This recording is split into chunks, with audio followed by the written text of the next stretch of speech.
Hi everyone, Lisa Haven here, and I've got a very interesting report that I just want to throw out there to you guys and let you decide the information. But basically, a military source, which is a private online source for military capabilities of the world's nation states. The site is known as Deagel, and if you've listened to me for years and you're signed up on Restricted Republic, then you're already well aware of what I might be hinting at. But Deagel, this military source, is saying that hundreds of millions of people here in the United States of America are going to die by the year 2025. And I've got information that I want to share with you that's kind of adding to that. But before I do, I want to just remind you, get on over to Restricted Republic. Like I said, I share a lot of inside information about things that are going on. I've talked about Deagel before on there, but check it out at restrictedrepublic.com. I've got so many videos on there, and this is the place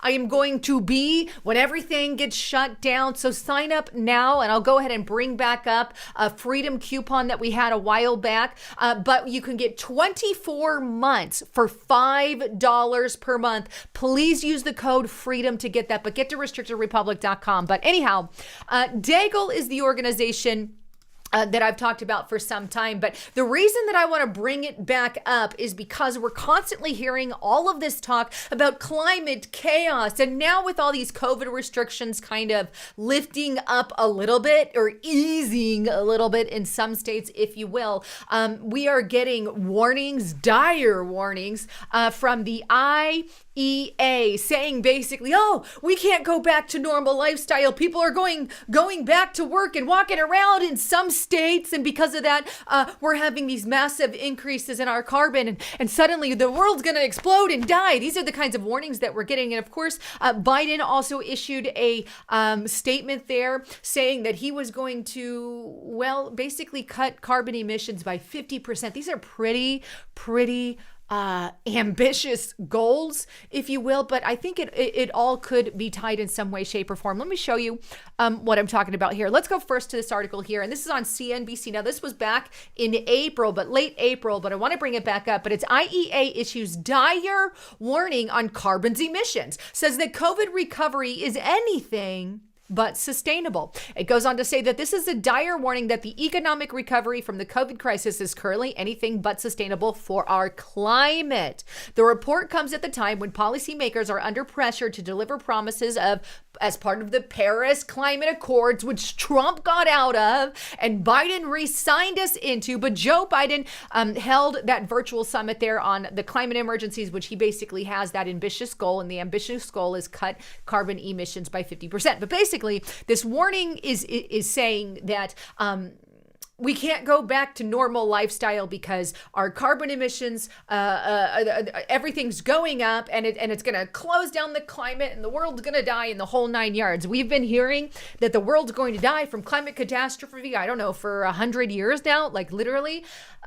But either way, it's this kind of tension and stress and chaos that I think is literally adding to our bodies. And it's this kind of stuff that I warned about. I said they're going to scream climate chaos, they're going to scream climate emergency, and they're going to start using COVID-style restrictions to handle climate change agendas. And Biden has already said that that's something that he wants to do. And here we are. We have dire warnings and dire predictions. In other words, in order to save the planet, we should all lock ourselves in our homes. I don't know, maybe so many days a week or so many times a month. I don't know.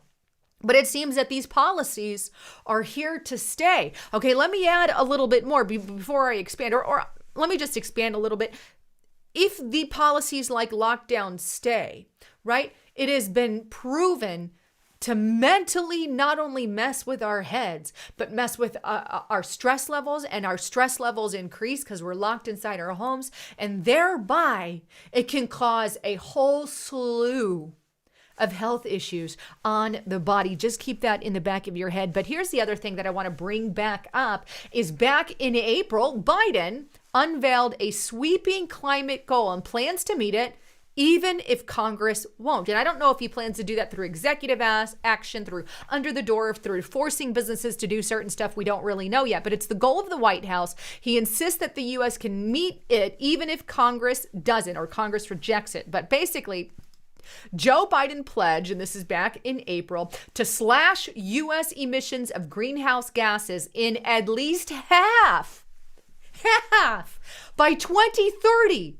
This is really huge and ambitious, right? Really huge. And here we are in June, okay? But anyway, really ambitious motivation there. But it will require, it says, an ambitious target that will require retooling the world's largest economy in an effort to put the U.S. at the forefront of the international campaign to slow climate change. He wants to be number one in handling climate change. Now, he actually did campaign on this, and it seems like he's following through on this particular promise, but very ambitiously and radically. And keep in mind, in my opinion, if he starts pushing stuff like this would collapse our economy. More than, I think, millions.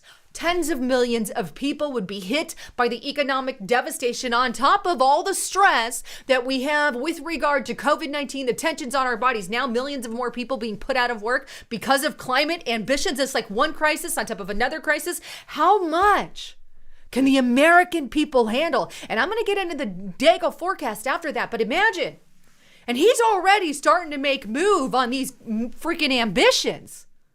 But what would something like that look like? How would that ambitious goal that Biden talked about, what would it look like? Well, dailymail.co.uk actually put something out on what they thought it could look like. Right here it is. How Biden's climate plan could limit you to eat one burger a month.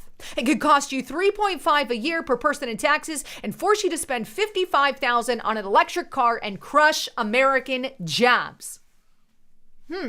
Now, obviously, they're not saying this has been passed or went through. They're saying this could be an ambitious goal or an example of what Joe Biden could do in order to get you to a 50% cut. Right? But it goes on. Joe Biden announced the goal to cut emissions, which I just showed you. He vowed the plan, which would set the U.S. on a path of zero emissions economy by no later than 2050, right? And he claims it would boost jobs and the economy. No, it wouldn't. It crushes jobs and crushes the economy. But he has yet to release any firm details on exactly how he's going to do that. Ergo, this is a way that you can meet such an ambitious goal. Net zero emissions. And he's really wanting this kind of a goal by 2030. What does that look like, Joe Biden?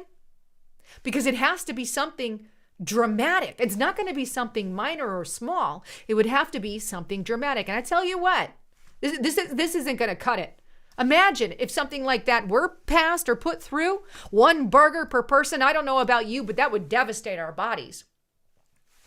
God said we eat meat. People eat meat. We have animals that are carnivores, lions, tigers, dogs, bears. I mean, come on. The human race is carnivores. If you want to be a vegetarian, great. But if you don't, that's fine too. I mean, imagine now your meat becoming some kind of delicacy. You only get it. I'm not saying they're going to do that, but this is the kind of ambition that they're talking about.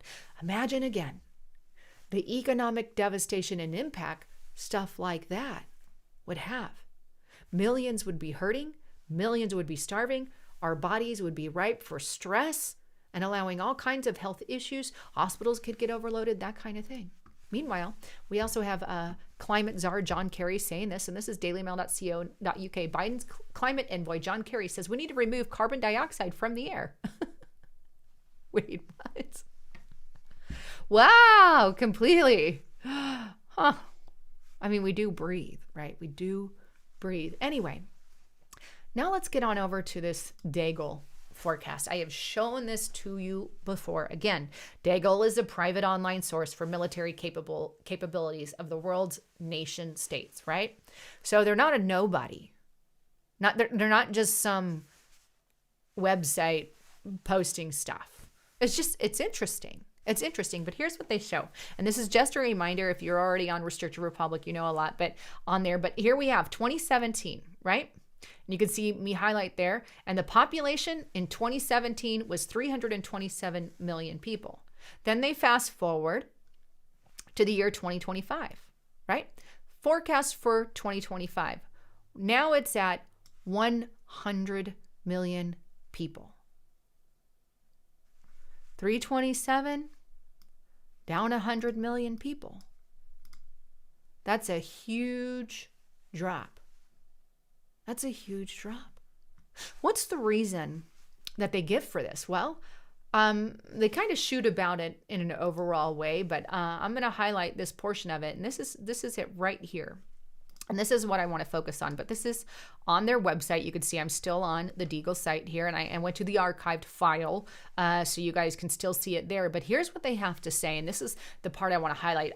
Before all this, they talk about a pandemic could break out, but they're not even calculating that into their numbers. And we all know that this was put out since, I believe, 2017 when Deagle put this out. They put this out before COVID, just an FYI on that. But they go on to say that they didn't even include that in their model. What did they include in their model? And this is kind of the highlight here. It says the collapse of the Western financial system will wipe out the standard of living of the population while ending the Ponzi schemes such as the stock exchange and pension funds. The population will be hit so badly by a full array of bubble and Ponzi schemes that the migration engine will start to work in reverse, accelerating itself due to ripple effects, thus leading to the dismiss of the states. The unseen situation for the states will develop itself in a cascading pattern with unprecedented and devastating effects for the economy. Jobs offshoring will surely end, with many American corporations relocating, right, overseas to become foreign corporations. We see a significant part of the American population migrating to Latin America and Asia, while migration to Europe suffering similar illnesses won't be relevant. Nevertheless, the death toll will be horrible. Then it gets into talking about the Soviet, how they were starving, all of that, and also how a lot of the elderly population is dying across the country, if you will. So that's kind of their breakdown on that. But in a nutshell, they're saying it's economic strife, trouble, and turmoil, and basically the dying off of populations. And of course, this is not set in stone. You know, these aren't my words. I hope they're dead wrong, you know, come 2025. I think they will be wrong to a level, you know, but I don't know. I don't know anymore. It could be who knows what anymore. But what I'm trying to say is there's a lot of crazy stuff happening with the economy. We have these ambitious goals by Joe Biden that would only put more pressure on the American people and force jobs, maybe even to go overseas, like what Deagle was talking about. Because if you put these ambitions on American countries and we're like one of the first people on it, what is that going to cause a lot of our businesses to do? To leave the country. They're going to want to leave the country and go elsewhere where they're not stipulated to death. And that's truly what's happening. And I think what's going to happen as a result, if Joe Biden is ambitious as I hope to goodness he's not, or he doesn't, but if he's ambitious as he's trying to be, as I'm hearing, then we could see some pretty massive devastation here in the United States of America. And it won't be land of the free, home of the brave anymore. It'll be land of the broke and hurting and stressed out and economically devastated if he does what he truly intends to do and has that ambitious goal of 50%. And that's why I wanted to bring it up in light of everything that's going on. But either way, I want to get your thoughts, your comments, your concerns on everything that's going on. Check out some of the videos that I posted here on YouTube. You've got to see a lot of them. I've got lots of information there, but so much is happening. And please comment. I do read your comments in the description box below. But with that, please make sure you get on over to noblegoldinvestments.com. Give them a call and talk to them. They've got really good advice on your 401ks. You can convert your 401k into something backed by precious metals, gold, silver, that kind of thing. But it's 1-877-646-5347. And it's personally something that I do and use myself. I have shown you guys some of the coins and stuff that I have here in my person, but lots of great things. I've got my coins here, and Eagle, my gold coin here as well. I mean, I believe what I preach. So check it out. Give them a call. Take advantage of some of the things they have to offer you today at noblegoldinvestments.com. Anyhow, thank you guys so much for tuning in. I'm Lisa Haven, signing out.